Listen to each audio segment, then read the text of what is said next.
Magandang balita mga idol, ano?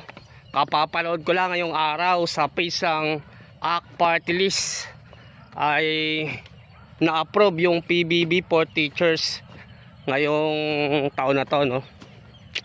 Latest yan na ngayon yan, ha? August, anong date ba ngayon? August 18, 2025. Yung PBB na yon, yun yung PBB 2023 mga idol.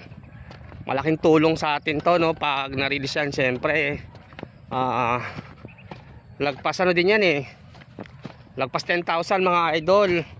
Alala ko yung huling naging PBB ko parang 14 something o 16 something. Yun lang mga idol. Maraming salamat nga pala, no, sa mga nagsulong na ma-approve yung PBB for teachers, no, tulad ng ACT Party List. At sa lahat ng tao na nakiisa, no, gumawa ng paraan para ma-approve nga yung PBB. Maraming salamat mga idol.